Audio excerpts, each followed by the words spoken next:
Good evening. Calling to order the school committee meeting of Tuesday, July 23rd, 2024. We'll all rise and salute the flag.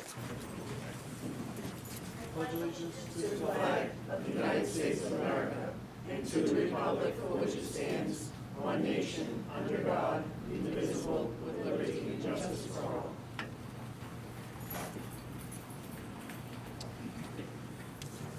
Dr. Garcia, would you call the roll?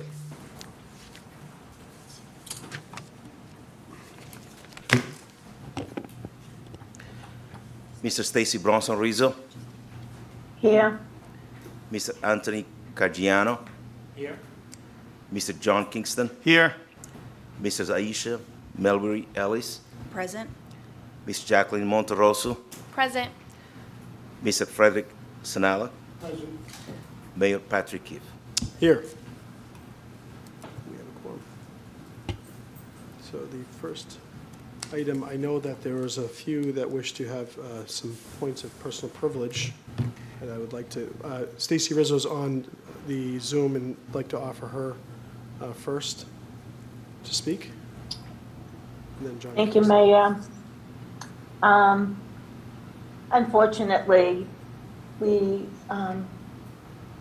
all had to say goodbye to Tony Matera a couple of weeks ago. It was only a few short months, but I was looking forward to Tony's honesty along with his non-political views in education. He had so much to give to this committee. Tony was not only a colleague, but considered him family and a friend. His students, as did my sons, adored him for his talent in simplifying complex subjects and making learning enjoyable.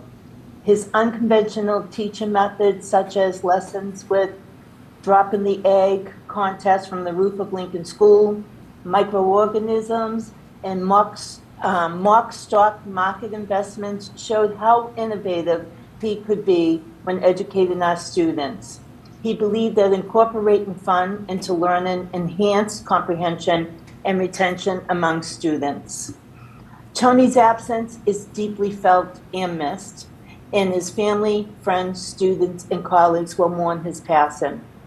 It's crucial to give ourselves time to mourn his loss, but it's also important to look back on the happy times we have had with him. As we move on, we should honor those memories to keep his memory alive. My thoughts, prayers, and love are with Denise, Alexa, Max, Jenna, Paul, Joanne, Mark, and Chris, always. And I'm sure his students will never forget the good times they had in his classrooms. Thank you. Thank you, Ms. Rizzo. I want to also acknowledge Committeeman Kingston wishes to speak, but also that Ms. Matera, Denise, and Max, a teacher at Goffrey Middle School, are in attendance this evening. Mr. Kingston. Thank you. Thank you, Mr. Mayor. Ed DeVoe posted this on Facebook. I read it. I thought it was great. I thought it was a great tribute to Tony, my friend for over 40 years. So I asked Mr. DeVoe if I could read his words at the committee meeting tonight because I felt he did a better job than I could ever write. My only apology will be is if I start to cry, I'll do my best, and I apologize for that. On Friday, June 21st, 2024, our family, our community, the world lost a good man. No, it lost a great man. In his life, he was a devoted husband, father, and grandfather, a loving son, brother, uncle, and friend. Tony was a great friend to me, an amazing friend.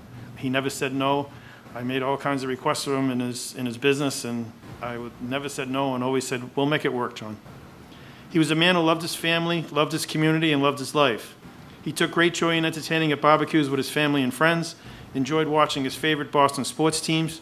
I don't know how many hours I spent at the Matera house watching football and sometimes baseball.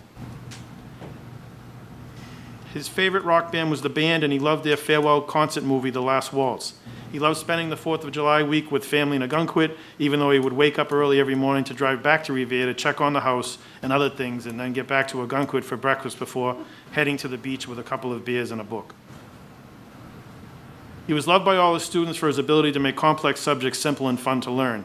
His lessons on amoebas, his contest to protect eggs, and drop them off the Lincoln School roof, and his teaching about investing by having students pick up a company stock each year and track it, see how it fared in the stock market were classic examples of his out-of-the-box approach to education. I participated and helped him with egg drop a couple of times. I thought it was a great thing. It was just something, to see a teacher climb up on a roof. I don't know how many other people would do something like that.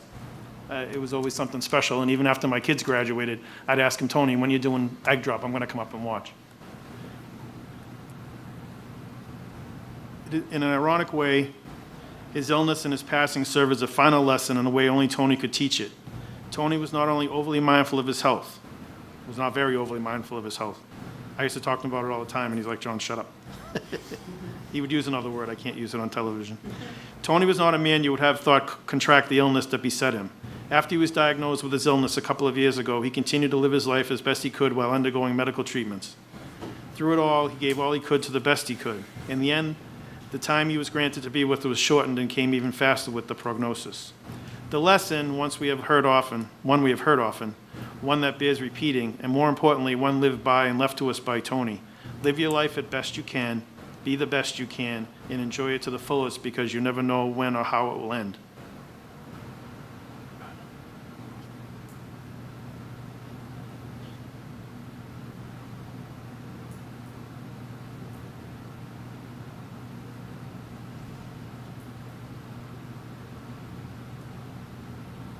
Sorry, I'm having a technical difficulty.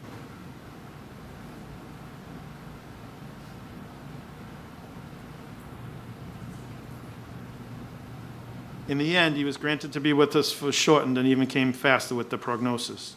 The lesson we have heard often, one that bears repeating, and more importantly, one lived by and left to us by Tony. Live your life as best you can, be the best you can, and enjoy it to the fullest because you'll never know how and when it will end. He gave it all and everything he did, right to the very end, continuing his work on the school committee and working hard to complete a set of bunk beds for his two grandsons, Caleb and Ethan, to sleep when they visited.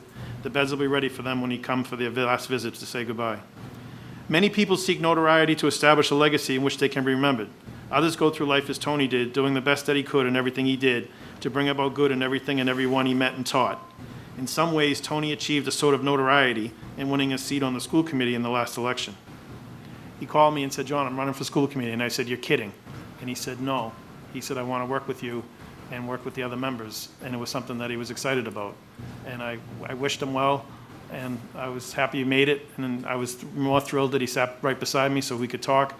And if he had questions, I was happy to answer them. And I enjoyed that time. He was always giving of me, and I was happy to be able to give something back to him.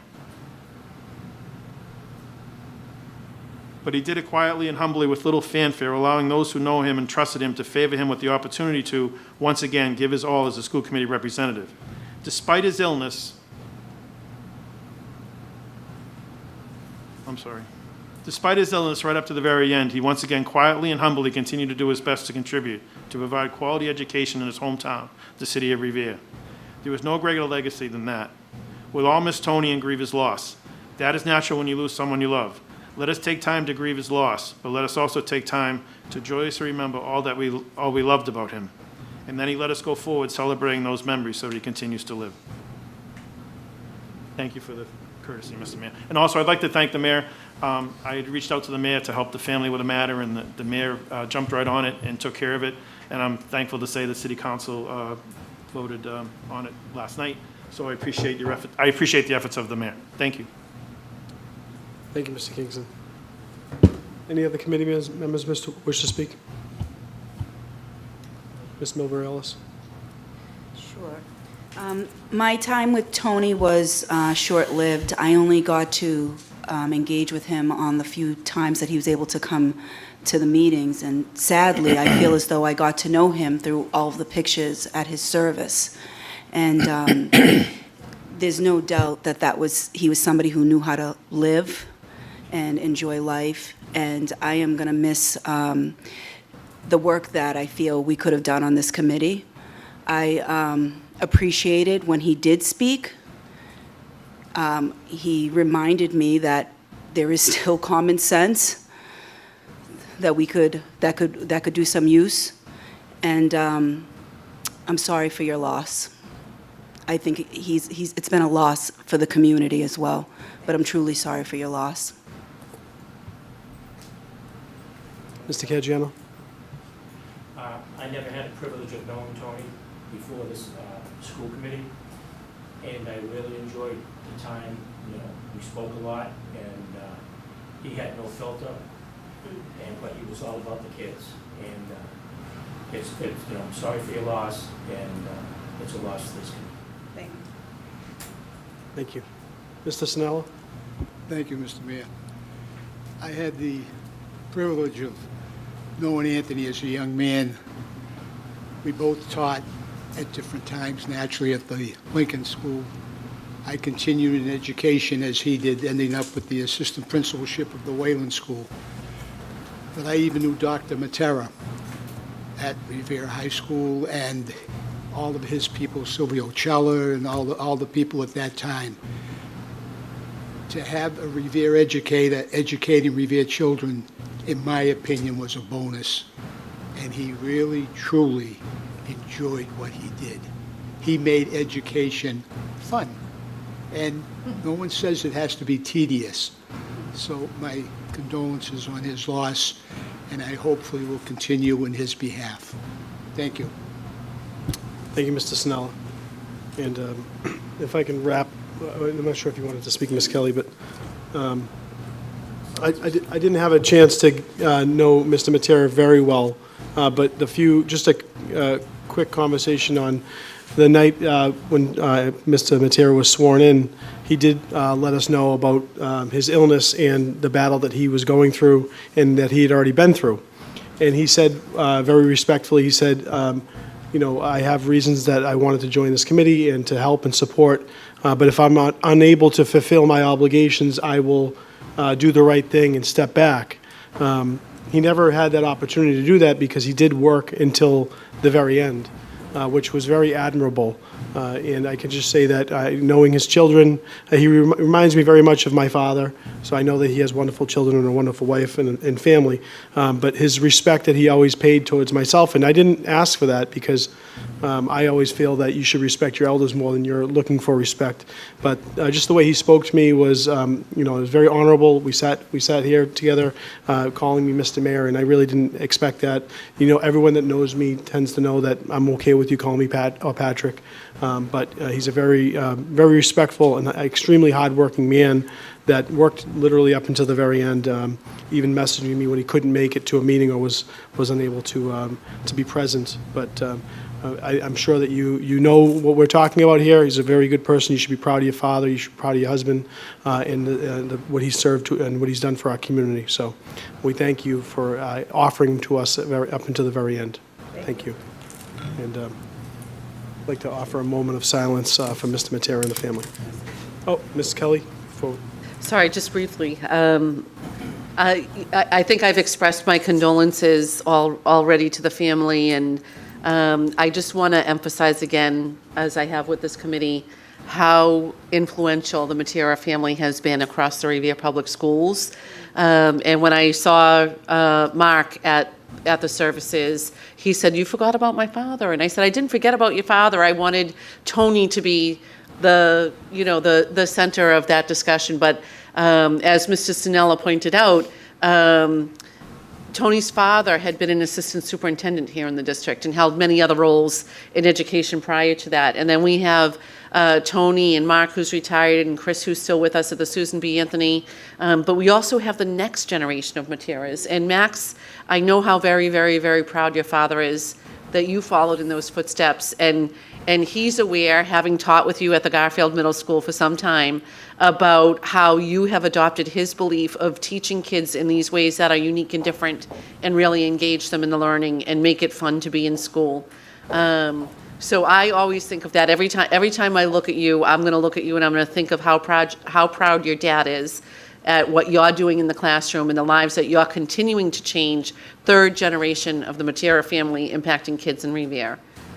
So thank you very much for that. Thank you. Mr. Garcia, Doc.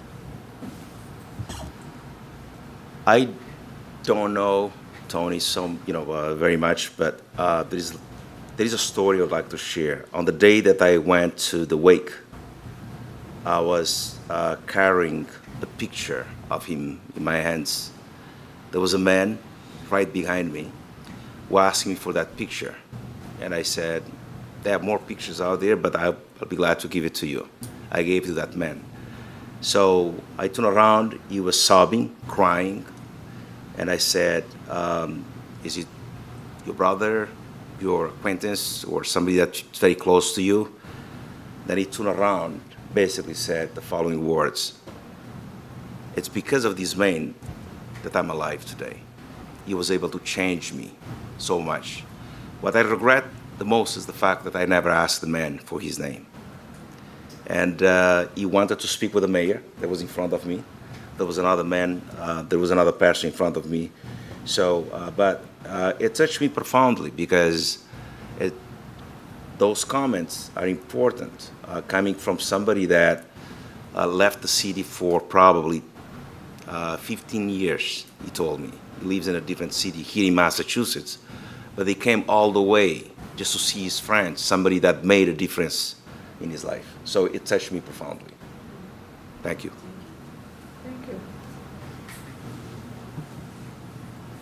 At this point, we'd like to take a moment of silence.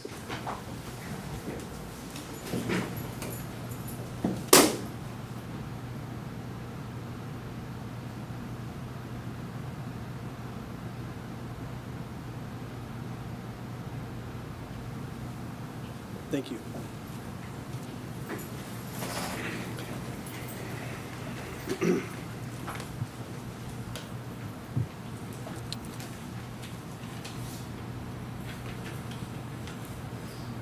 So moving on to the next piece of this agenda, we have recognition. And I know that Ms. Monterosso, oh, Ms. Rizzo? Ms. Rizzo. Yes, Ms. Rizzo, go ahead. Thank you, Mr. Mayor. So last week, this is a little bit too late, but last week, our superintendent and our assistant superintendents attended their summer institute, which I was really jealous because they always have a great time and great speakers. And I'm jealous that I didn't get to listen to Manny Scott, one of the freedom riders that I really am looking forward to hearing someday. But I wanted to say congratulations to our superintendent, Dr. Diane Kelly, for receiving the Christos de Oulis Award. I'm not Greek, so I can't say the name correctly. Each year, this accolade is presented to a superintendent who embodies the finest attributes of committed school administration and has had made substantial impact on MASS, Massachusetts Association for School Superintendents. Dr. Kelly also shares the same level of enthusiasm for the influence and significance of leadership. MASS chose her because she's strongly dedicated to fostering leadership across all levels of the public education system, including student leaders, teacher leaders, district leaders, and superintendent leaders. So, Diane, congratulations. We're proud of you. You keep doing the good work, please, and keep those leadership roles throughout the district going.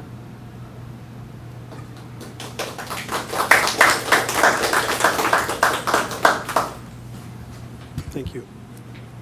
Any other recognition? Great, thank you. You may. So just a quick thank you to Mrs. Rizzo, and I know several of the other committee members had reached out with congratulations. It certainly was unexpected and humbling to receive that award, especially knowing that it's, my colleagues across the state that voted on who should get that award. I certainly wasn't expecting it. I would have done my hair that day if I had known that I was going to be getting an award, which I didn't do. But it really is humbling. It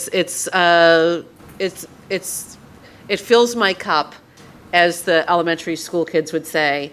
It fills my cup to know that some of the hard work doesn't go unnoticed, and is recognized by colleagues across the state. So thank you, Mrs. Rizzo, for bringing that up and sharing it with everybody, and thank you to the others who also acknowledged that accomplishment. Thank you. Thank you. We have the next item, the consent calendar.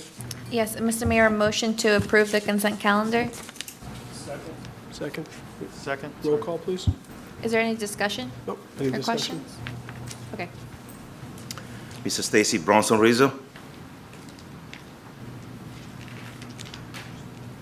Yes. Mr. Anthony Caggiano, Yes. Mr. John Kingston, Yes. Mrs. Aisha Milbury Ellis, Yes. Miss Jacqueline Monterosso, Yes. Mr. Frederick Sinella, Yes. Mayor Patrick. Yes. Thank you. It passes. There is no student representative report this meeting. The next item is public speak. We open this up. Public speak, is there any, Ms. Kelly, would you check to see if there's any public speak on the Zoom attendance? There's nobody on the Zoom. Okay, anyone in attendance wish to speak? No. Hearing and seeing none? Motion to close public speak. Second? All in favor? Aye. Any nays? Okay. So ordered. Superintendent report? Thank you, Mr. Mayor. We have just one item under the superintendent's report tonight, and it really is just an introduction to the new faculty handbook, which we hope that you'll be voting on at the August meeting, along with some additions or changes to the student handbook, which had a complete overhaul just a year ago.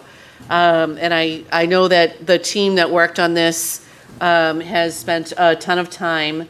They are listed in your packet, but I know Dr. Garcia has just a small presentation that he wants to do, and along with him, Mr. Linz and Mrs. Flynn are here as they helped spearhead this work. So let me just actually share my screen. Give me just a second here. Figure this out. Okay.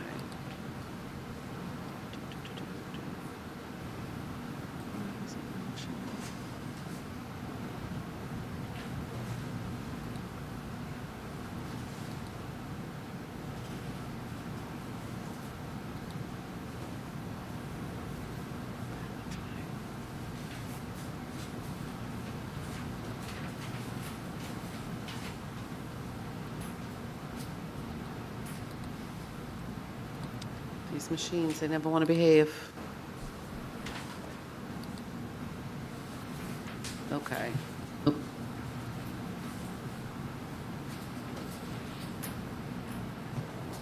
Microphone dock.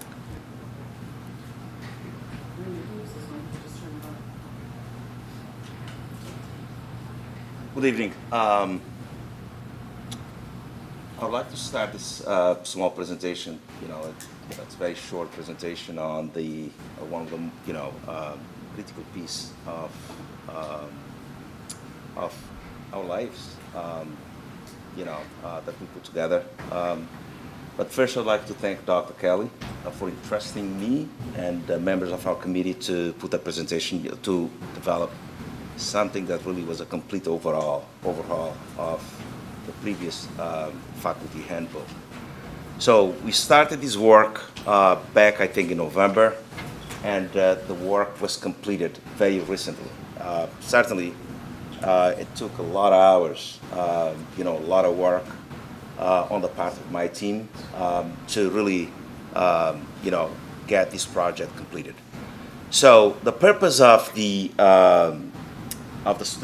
faculty handbook or employee handbook, that's what we call it now, is basically to ensure that, first of all, this document, it's not a policy document. I would like to start that way. It's not a policy, it's basic guideline.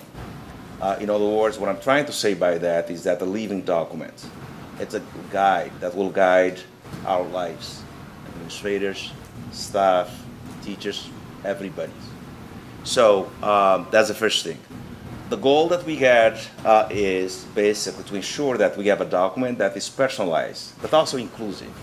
We moved away from the compliance-based document, very militaristic, where you tell people what to do, you cite articles and stuff like that, something that really scares people off. So we want to do the still compliance document. We want to make sure that it's more appealing, more personalized, more inclusive, and really reflects the vision and the mission of our school. In other words, the core values of who we are as a district.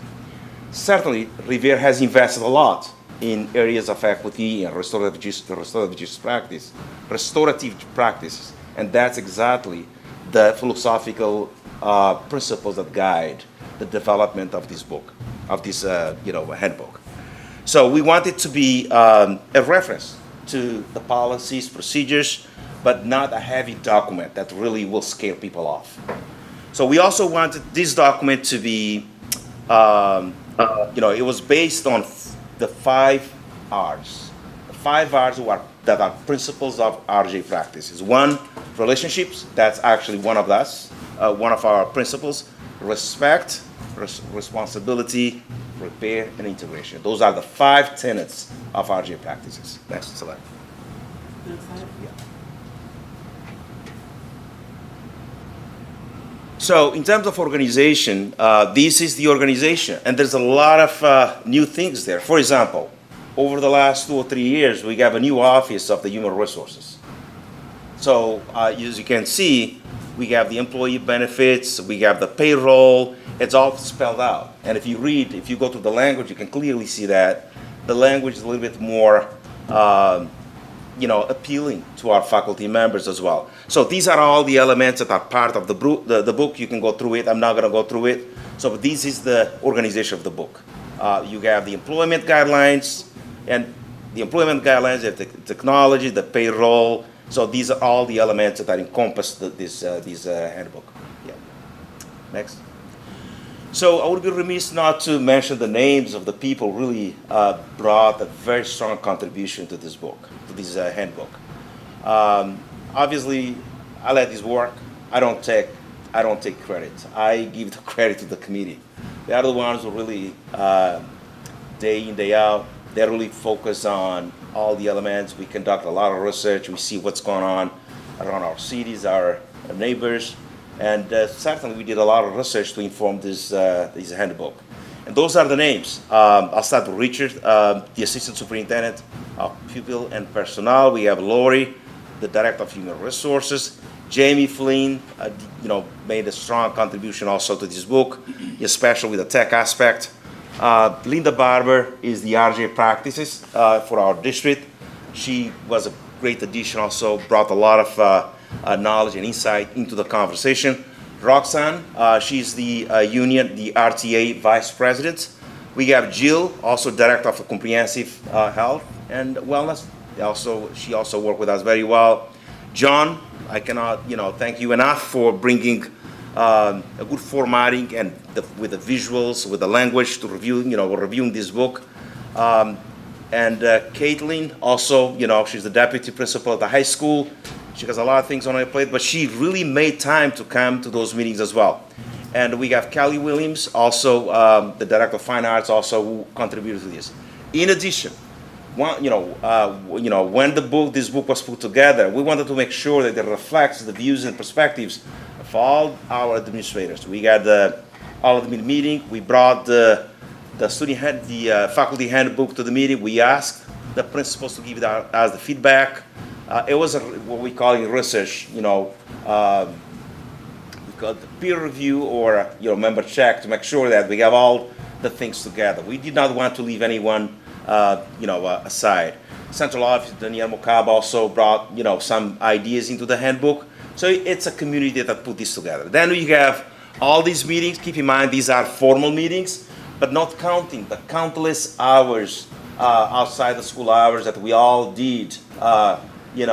Polishing the product, contradicting ourselves, and contrasting and comparing the language, and disagreeing with each other. What really makes this group special is that we did not have any, assumptions or when we do, sometimes we disagree, the conversation gets very overheated, but in the end, we come together. That's what makes up a good team. There's no, getting offended by this and that. We work very well together. So, next one. This is a short quote by Kofi Annan. Kofi Annan, he was the General Secretary of the United Nations. You always have some wisdom to share. Next. There's something else. This part of it. Oh, I think that was like way back. Did we talk about it? Oh yeah. So I wanted to share. That's the old version, and that's the new version. You see the picture is more appealing, more visual. Yeah, it's certainly a good product. And then there is also another piece there that basically, remember when we talk about the heavy loaded kind of language, and then you see that we can say things differently. We don't have to be so heavy compliance, scaring people off. So that's a replacement of that language, just to give an idea in terms of what is in there. So this is a living document. We don't want to say we pretend that it's perfect, it's 100%. You may find some words here and there, but that's what we have, and that's what the committee put together for you to appreciate, to consider moving forward.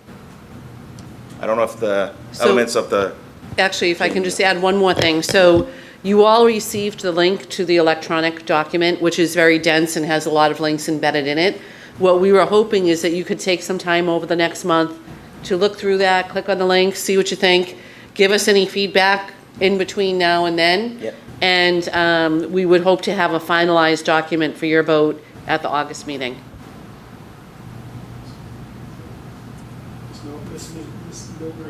Sure, I'll be quick. So having worked on the student handbook, I acknowledge how much work goes into this, so I just want to thank you for that. I do have a question. I'm curious, and I'll see it as I've kind of gone through this, but I'll make note of it as I go through it more carefully. But I'm curious as to whether there's any type of language that speaks to teachers and staff adhering to policies that are in place. I believe there's a section talks about, let me go over the document. There's a section talks about cell phones and stuff like that in this handbook. Okay.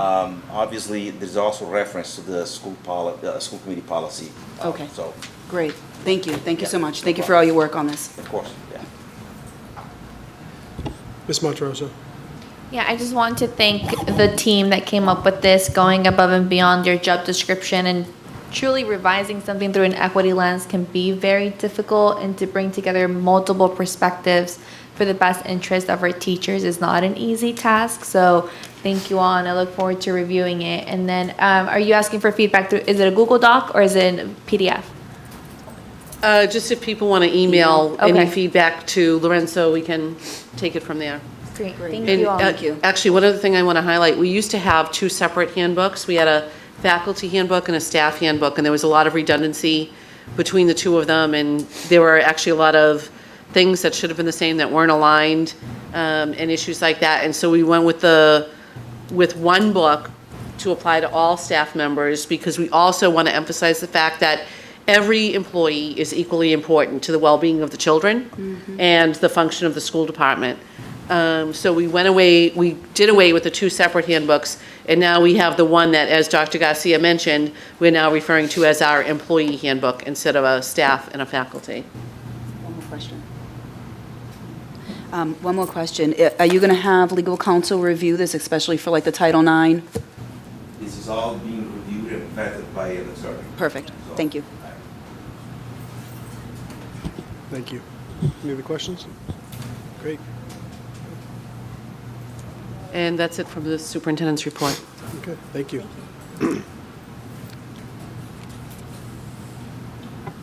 Next up, we have hearings. There are none.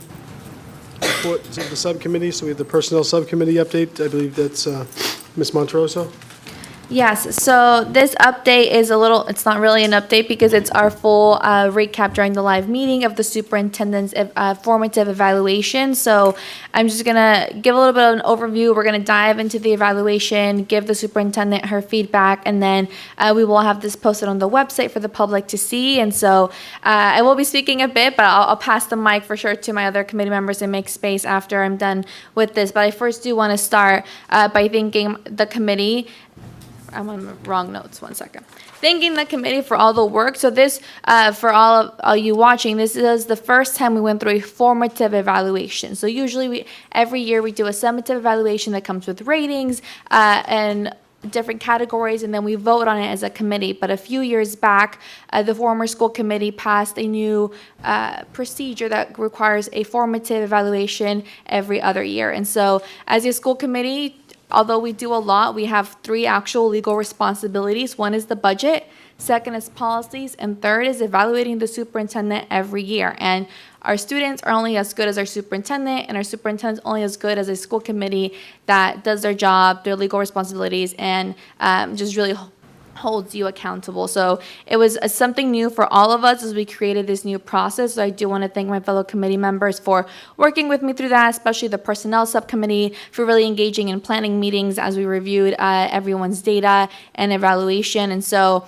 according to DESE guidelines, the formative evaluation is truly just a verbal check-in with you, Dr. Kelly, during a live meeting, but our committee always goes above and beyond. So we created a memo for you that actually summarizes the feedback from members. And so we don't have to go through this verbatim because you can read it. You have a copy. The whole committee has one, and it will be posted online for the public to also see. And so I just wanted to reiterate that the feedback presented is by those who actually completed the evaluation. So your feedback is from Mrs. Bronson Rizzo, Mr. Matera, Ms. Mulberry Ellis, Mayor Keefe, and myself. We acknowledge Mr. Sanella just came on, so he wasn't here for the evaluation process. And it's because it's a formative evaluation, it's only on your 6 goals. And as a reminder to everyone who may be listening on how did these goals come up with. So the superintendent drafted her goals when her contract was renewed, and then the school committee approved these goals, and that's what we had to base ourselves off of. And so the first goal, Dr. Kelly, that we evaluated you on was enabling students to exercise choice and how they demonstrate their knowledge and learning, and the committee found that you are on target to meet this goal. I think every member here has gone to countless civic project engagement, fairs, student district showcases, the POP presentations at the Revere School. So we've really been able to see through that and our district presentations that come to the school committee at our monthly meetings, how students are demonstrating their knowledge. But I think something that a lot of members who felt that the evaluation also echoed was the student advocacy and freedom for student leadership that we've seen. Our students really did, I'll say it again, they are why we are getting a new high school. And so their advocacy there, our students' advocacy when they ask for an honors program to be brought back, I think are good examples of how they're demonstrating and owning their knowledge. We did have additional feedback of some members wanting to learn a little bit more about what competency-based learning, what the model looks like, what are those expectations and requirements for students to demonstrate their learning. So you'll have an opportunity to chime in after. So that was just one point that members added. And then I'll just go through all the goals, and then I'll pass it on to my fellow committee members if there's anything else you want to add. The second goal is a review of handbooks critically through the lens of equity and identifying areas needing improvement. The consensus here was that you are on target to meet this goal. I think we just had a clear example of the work that's being put into this, so I won't speak more on that, but we've had committee members sit on these working groups. We've approved and reviewed these different handbooks, and we've seen the changes that are being made so that they are more inclusive of our community, and we really were able to document that throughout the evaluation. The third goal is ensuring all families feel supported and included in our diverse community. This goal you are also on target to meet, and folks were really able to share a lot of examples of how the school district has increased their initiatives to really involve families, from the new coffee hours that we have with the mayor and other members. We have more translation services available to families, more service fairs, caregiver engagement nights that Dr. Garcia has really helped put together for our families. And so the success of your district staff is your success and our success as a whole. So that was really great. We did also acknowledge that before we had our communications director, John, come on, there was conversations about how we could reach families even more. And I know that's something we're always thinking about. So we just added in here a recommendation that we hope you'll take up about exploring a district-wide Facebook or Instagram to continue posting updates. We know individual schools have had success with those, so just more of a district one there. And then I know folks had more ideas on that, so I'll please chime in once I pass it over. Your fourth goal, there's only 6, anyone listening, halfway there, is review existing and create new student support practices to ensure alignment with student needs and make necessary changes when needed. And so the consensus is that you're also on target to meet this goal. And so we've had presentations come to the committee about how there are changes being made based on student needs. A few examples members provided were the redesign and the move of one of our special ed departments from one middle school to the other, how we've introduced honors in the middle and high school to support accelerated students, and the redesign of the Revere High School to adapt to student behavioral needs. And so those are just 3 examples of how we've seen that there is a constant process to review and revise our student support systems. And so we also did acknowledge that there's only been 1 year of the high school redesign, and although that doesn't cover our whole K-12 supports, we look forward to seeing data and sitting down with your high school team to really see how successful that was and where improvements could be, and just hear how it went. It was 1 year. The 5th goal was increase the district's capacity to provide social, emotional, and mental behavioral health interventions. And so the committee acknowledges that ever since COVID, there's been a national shortage of healthcare providers in our public schools across the nation, truly. And so the extreme shortages that we see in our district, from social workers to guidance counselors to psychologists, is something everywhere. And so we did acknowledge that the district has come up with creative solutions to try to help fill these gaps, from having contracted providers to paid partnerships with Home for Little Wanderers, for example, in the North Suffolk Mental Health in Haven. And we know that we have positions posted. We increased in our budget to have more social worker and guidance counselor positions. We just haven't been able to fill them because people aren't coming into the schools. And so we acknowledge that, and we also acknowledge that when we can't address our staffing shortages, that increases the caseloads for the providers that we do have in the building. And so we did want to echo that as well. And then the final goal was to provide more internship and early college dual enrollment opportunities so all students can participate. And so we also found that you're on target to meet this goal, and the committee spoke very highly of all the expansion opportunities that we've seen in our students, from the transformation of Seacoast to City Lab, to the expansion of Evoke Tech through our budget to have more programs, through partnerships with the city, through Youth Works. And so the list goes on of all the opportunities that we're providing our students, from extracurricular to advanced coursework through dual enrollment, and advanced coursework and the honors program as well. And so those are the 6 goals. I went through it a little fast because I know the committee has a copy of it. And so the last point I'll make here is I really do want to thank everyone again for navigating this new process with me. I'm very happy that we are now caught up. And so next year will be the summative evaluation. And so because the evaluation process falls under the vice chairship, I want to work with you all to create a very clear timeline, guidebook, and handbook so that the next vice chair really has something to follow and we all kind of know what we're doing. And so I'll work with you all, especially our policies and procedures, to create something that's a tool so whoever comes next can really guide the whole committee through that work. So thank you all once again. And then I'll open it up to other committee members. Dr. Kelly, I'll let the mayor take it back from here. Thank you. Very, very well done, Ms. Monterosso. I appreciate it. I know it took a lot of work, so we appreciate what you did.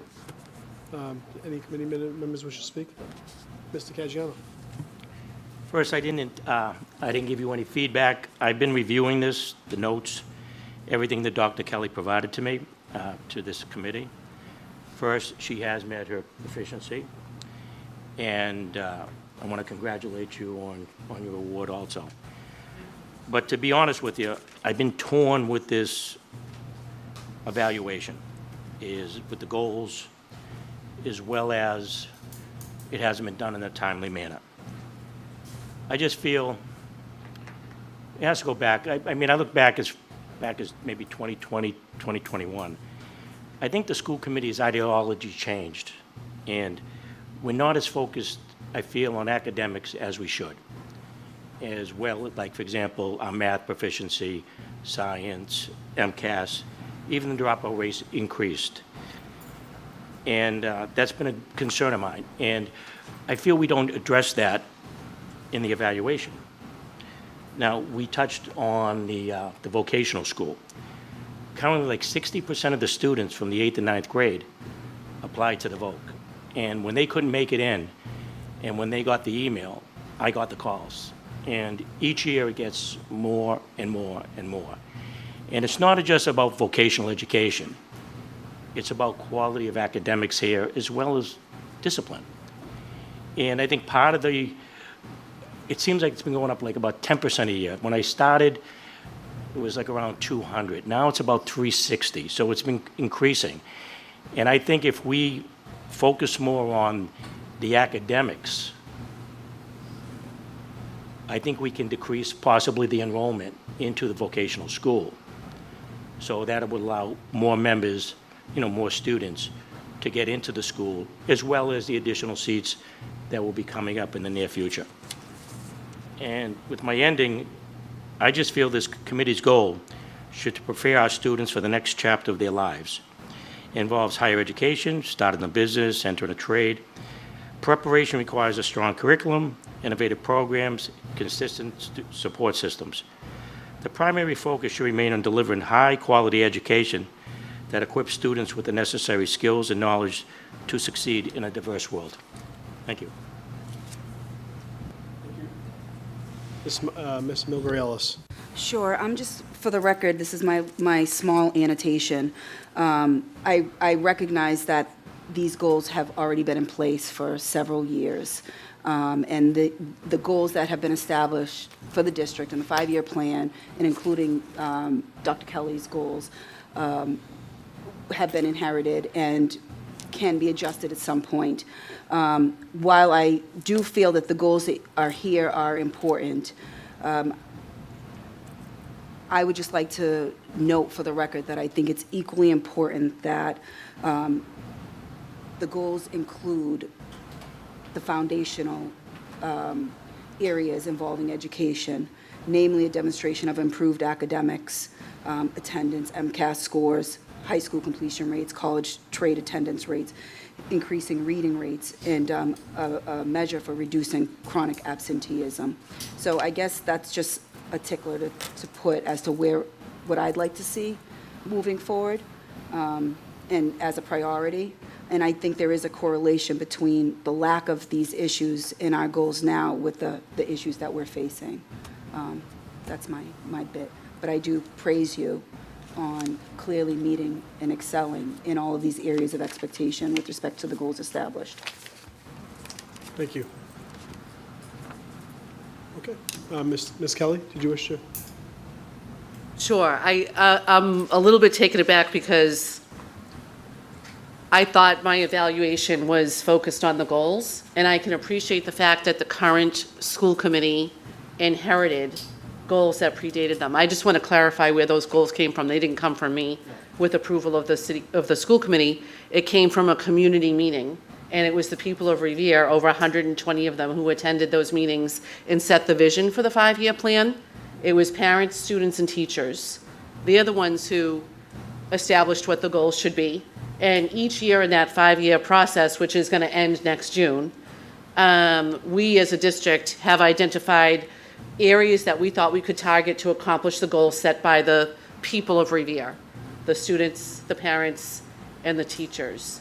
And I can appreciate that it must be frustrating for a school committee member to come onto a board that has pre-existing goals. But I want to acknowledge the fact that change does take time. And if we're going to stop and reinvent our priorities each time that there's a new committee voted, I don't think that you'll see a lot of progress in the district.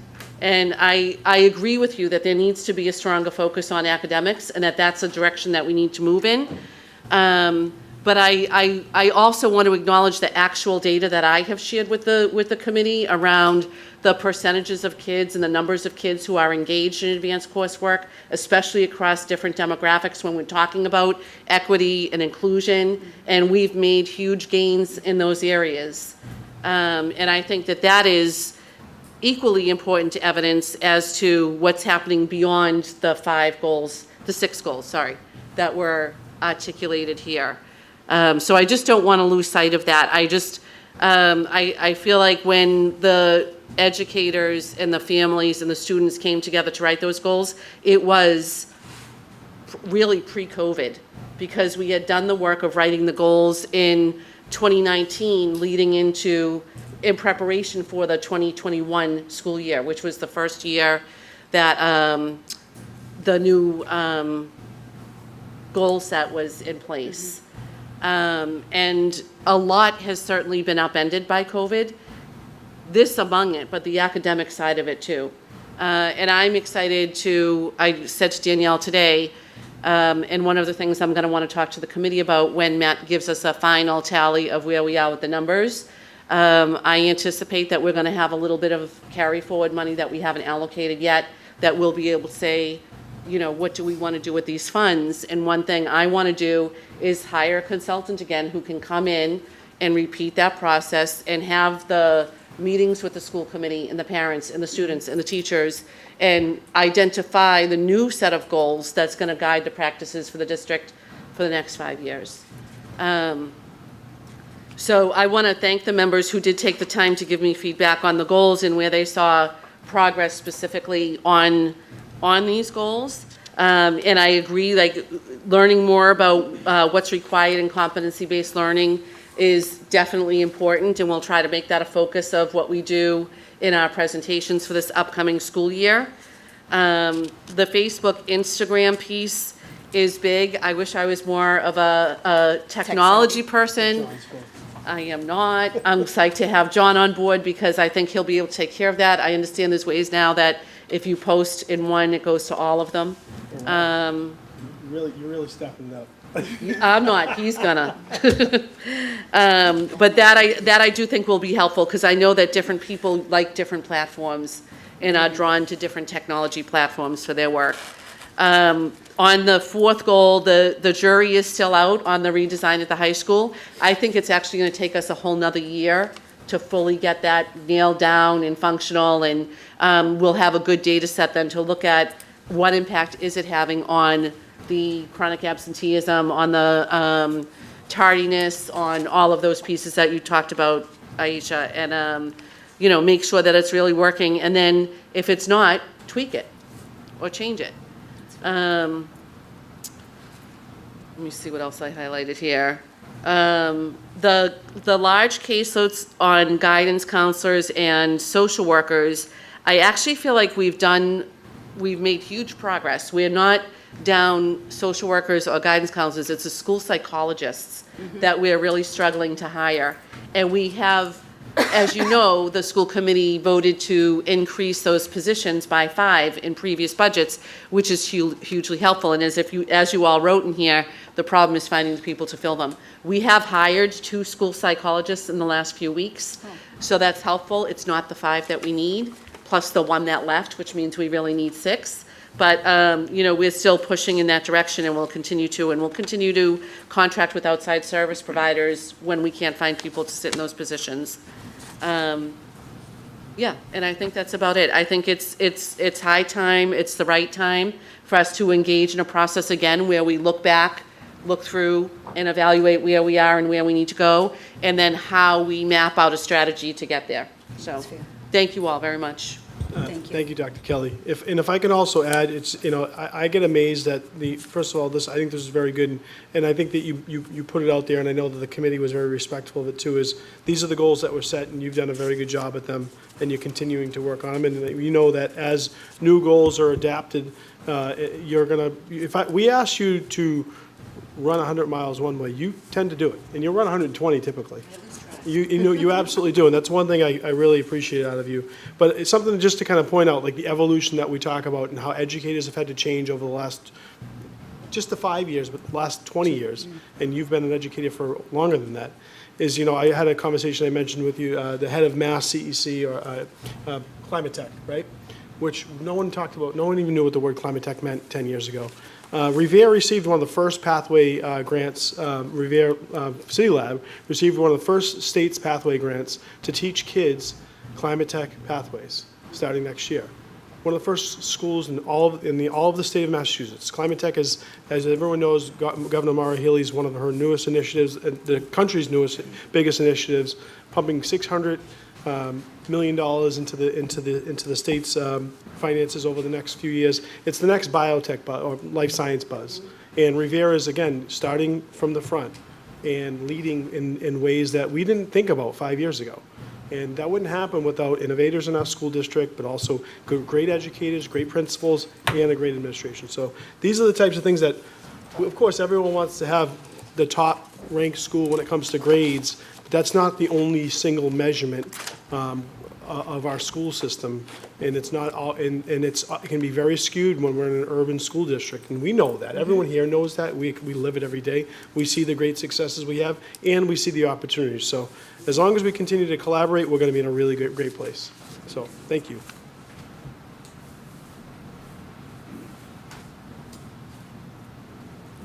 Thank you. We have my policies and procedures. Policies and procedures, Ms. Aisha Milbury-Ellis. Sure. So this is a follow-up to our last meeting when I promised that I would provide the committee with the two policies that we wish to put to a vote tonight. You have in front of you BEDH, which is the public comment policy with respect to school committee meetings, and policy BDG regarding the school attorney. The language in red reflects the changes that we've made. So by now, I'm assuming that all of the committee members, have had a chance to review. I haven't received any feedback from these, so I'm assuming that we are all in agreement to put this to a vote. Is that a reasonable assumption I should make? Okay. So at this time, do you have? Okay. Do you want me to make the motion? Sure. Okay. It is on, we added the agenda at the committee of the whole. At this time, I'd like to make a motion to accept file BEDH, public comment at school committee meetings, and file BDG, school attorney, as drafted. Second. Any discussion, questions? Roll call, please. Mr. Stacy Bronson Rizzo. Mr. Anthony Caggiano. Yes. Mr. John Kingston. Yes. Mr. Aisha Milbury-Ellis. Yes. Ms. Jacqueline Monterosso. Yes. Mr. Frederick Sanella. Present. Mayor Patrick Keefe. Yes. Thank you. Great job. You can see your attorney background stepping in with those red lines. Ms. Monterosso.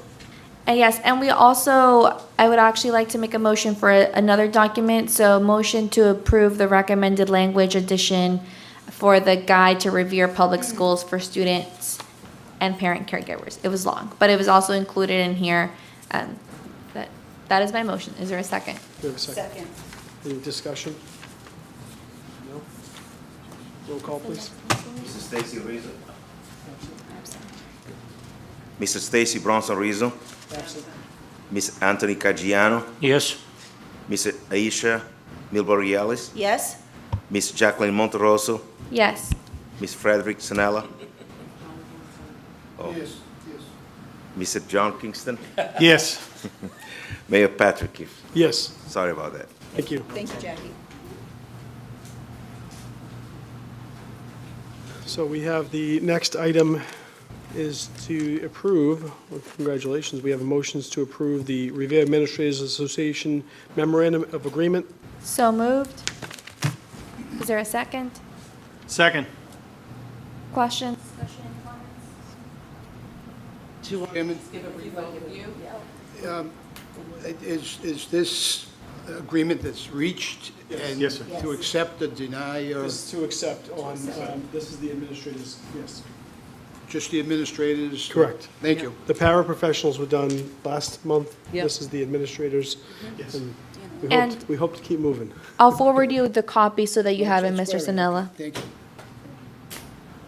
Just some brief highlights, and I should share with the committee that the RAA did ratify the memorandum of agreement, so they have voted in the affirmative for this, and now they need the committee's vote so that we can proceed to the contract itself. But just a brief summary, cost of living adjustments at 3.5%, 3.5%, and 4% in each of the next 3 calendar years. We did agree that we would form a committee to take a look at long-term planning for differential setting. One of the things that we're seeing is because teacher salaries are increasing and administrative differentials are an adjustment on top of the teacher's salary, we're seeing some places where assistant principals are making as much or bumping up to the salary of a principal, which of course then makes it difficult to hire principals because people would prefer not to have that head job if they can have the same financial incentive to stay at a lower level in the administration. So we've agreed that we'll try to work on a long-term solution for that over the course of the next year or so. The same percent different increases were made to the differential. And we talked about having, right now, when a principal is absent, the assistant principal who covers for them gets $150 for covering the day. And we're going to extend that to half days only when the principal's on vacation. If the principal has a half of a vacation day and is out of the district, then the assistant principal would get $75 for covering for that half of a day. We did some other housekeeping things, like made sure the titles were correct for each of the administrators currently on staff. And we put in some new contract language around the hours of the day where administrators acknowledge they have to work the hours needed in order to get the job done, regardless of whether typically that's, 20 minutes before students come in and 1 hour after teachers are dismissed. But they acknowledge and will do their due diligence when circumstances dictate they work differently than that. We changed the sick leave buyback to $30 for their first 100 days that they have banked. This is upon retirement. $40 for the next 100, and $60 each for any days beyond that. In exchange for that concession, they agreed that we would include the language around family illness. Right now, there's language around instances of absence when we can speak to an administrator about their performance, and they've agreed to include family illness as an instance of absence in that. And then we also have extended them for a birthing parent who is eligible for an unpaid leave under the MPLA or FMLA, that they will get 1 calendar week, not to exceed 5 days of paid leave. And this leave is to be used and will not come from the employee's sick time, but must be used first before any other time available to the employee. I think that's pretty much, we extended the same for a non-birthing parent under parental leave. And then we adjusted the longevity increments for folks who have been with us more than 15 years. The 10-year longevity stayed the same, but from 15 on, we increased those.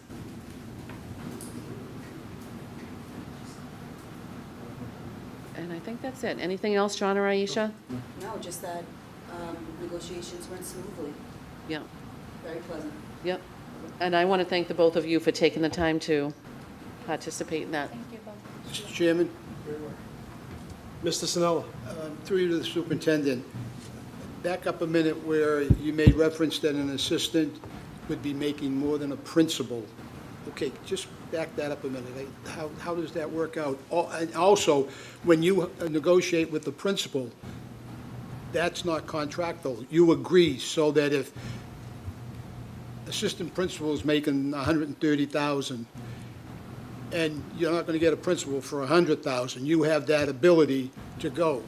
So I guess what I'm asking is, why are we going to penalize an assistant because of contractual agreements? I'm Yeah, not so we following. don't want to penalize them at all, because they do work very hard, and we can make sure that we're paying our principals in a way that that gap isn't quite as tight.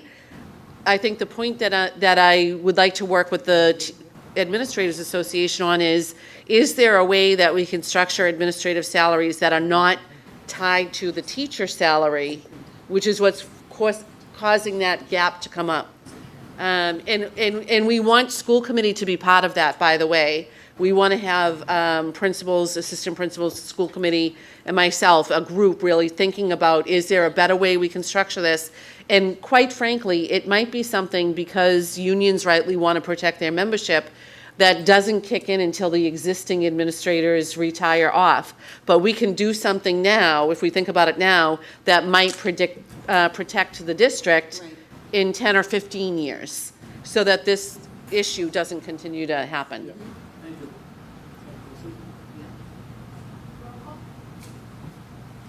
Do we have a motion to approve? Do we have a second? Second? Discussion and roll call, please. Mr. Stacy Bronson Rizzo, Absent. Mr. Anthony Caggiano, Yes? Mr. John Kingston, Yes. Mrs. Aisha Milbury Ellis, Yes. Miss Jacqueline Monterosso, Yes. Mr. Frederick Sonella, Yes. Mayor Patrick Keefe. Yes. Congratulations. Okay, any unfinished business? I'm gonna approve a subcommittee meeting at 4:45. Put out the new business. Was it? New business? I'm Okay. gonna do that. And so no unfinished business, great. Excellent. Any new business? Mr. Caggiano? Mr. Kingston? Who's yours? The Ways and Means Subcommittee had a meeting this evening, this afternoon at 4:45. The agenda item was to discuss hiring or paying a stipend to someone to do the minutes of the subcommittee meetings. The concern was that the subcommittee meetings currently aren't on a YouTube basis, so not televised and not recorded, so it makes it difficult for the chair to create minutes. The chair's trying to run the meeting and pay attention to the words that are said on both sides at the meeting, from the administration side and also from the school committee side. So it was felt that someone recording those minutes for the subcommittees would be helpful. In a stopgap measure, the committee voted out to begin to at least YouTube all the meetings until the secretary position could be squared away. At least the chair, who was responsible for the minutes, would be able to look back at the recording to make sure that everything was, the minutes were recorded properly. So the two recommendations, one was to YouTube all the meetings, which currently is done on some meetings, but not all. So that would be the first part. And the second part would be looking into the feasibility of getting someone to do those minutes. It was felt that if the meetings were YouTubed, a secretary could do the minutes at a later date and wouldn't have to be present for the meeting, but could do them based off the recording, which I think makes a lot of sense. So my hope is that the committee will vote to have all future subcommittee meetings on YouTube, and then and as well look into hiring a secretary, whether it be a stipend or just some other way of having someone transcribe what's put on the YouTube in the proper format to make sure that we're not making any errors. The concern was missing something or not properly having the minutes or leaving something out or whatnot, because they are a public document, they are published, and to try to just be as accurate as we possibly could, as we actually record them and be proper in the way that which they were done. Do you want Thank to you. word your motion? I didn't know if, well, the motion would be to, at first, to YouTube all the subcommittee meetings, and that would be the first motion, if you take them together or separately, whatever you ask me to do. The second motion would be to look into the feasibility and come back to the full committee with an amount and so on, to have someone actually, write the minutes up based on the YouTube. That would help in this, the person wouldn't have to be physically present at the subcommittee if they couldn't make it due to other obligations. Thank you. A second, I guess I would Any, ask. well, we have a second on that? Second, so we can discuss. Second? Any discussion? So, sorry, just to be clear, I think, John, didn't you make the motion? And then, so the second is Mr. Caggiano, is that right? I asked for a second, that's all I asked for. Oh, okay. Oh, you did, okay, all right. I didn't know if, I thought for a minute that I heard John. No, I asked for a second. Yes, so I know we have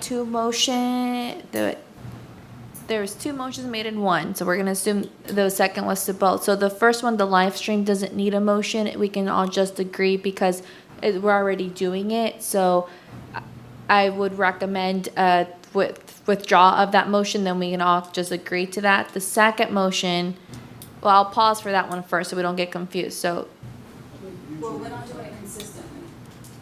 So that's what the motion is. Is to have the Not all the subcommittees. subcommittee meetings. none of them are live streamed, so we can just agree to it, but we can also vote. It just is not a necessary motion, but Sure. Okay. That's fine. I mean, it's just a vote. We can do a roll call real quick. So on the first motion to live stream or YouTube all subcommittee meetings moving forward. yes, okay, great. All in favor? Well, we have a second? Yep. Second. Mrs. Snella. And we have a roll call, please. Mr. Stacy Bronson Rizzo, Mr. Anthony Caggiano, Yes. Mr. John Kingston, Yes. Mrs. Aisha Milbury Ellis. Yes? Miss Jacqueline Monterosso, Yes, Mr. Frederick Sinala. Yes. Mayor Patrick Keith. Yes. Motion's approved. And then your second motion is to, Second motion is to look into the feasibility of hiring someone, either stipend or whatever means available, to have someone create Perform those the minutes from the YouTube. But the YouTube is the priority at the moment for me, anyway. Thank you. do we have a second? Sure, second. Second. And in discussion. I would actually like to introduce a substitute motion to refer this to policies and procedures, because that's the next step. It would be, our subcommittee duties are actually a policy we have. So the policy subcommittee meeting would have to look into those recommendations and then bring back to us all. This way, there's a clear action to who it falls to. So I'm now placing a substitute motion to refer the exploration to the policies and procedures subcommittee. Is there a Is there a second? second?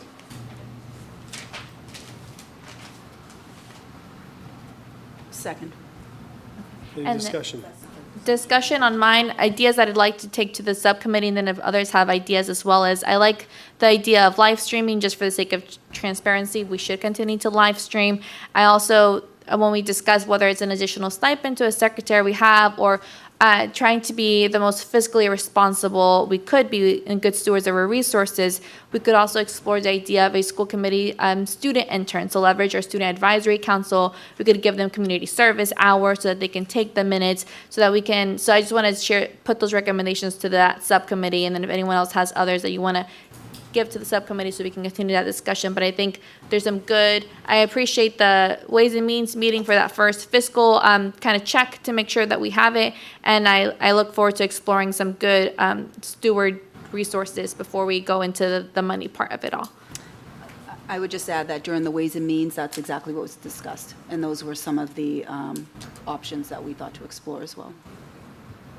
If I can also, Mr. Kajia, if I can also add, I know that for the committee's edification, we use the term secretary for outside administrative assistance, please. Thank you.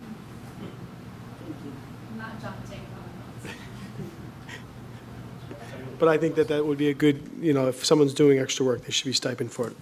Absolutely. So so all in favor, oh, sorry, roll call on the motion, substitute motion from Ms. Monteroso. Mr. Anthony Caggiano, Yes. Mr. John Kingston, Yes. Mrs. Aisha Milbury Ellis. Yes. Miss Jacqueline Monteroso, Yes. Mr. Frederick Sanella. Yes. Mayor Patrick Healy. Yes. Any other new business? No. Nothing in executive session. We have a motion to adjourn. Second. Motion and then Second. Since we don't have any more Zoom attendance, we can probably just all in favor? All right. Oh, please, I'm sorry, Have a great- Moses. oh, No, what? hold on. Okay, We just, I'm sorry. you're on. No, I don't want to. Okay, motion to adjourn, we're in adjournment. I apologize. Have a good night. You all.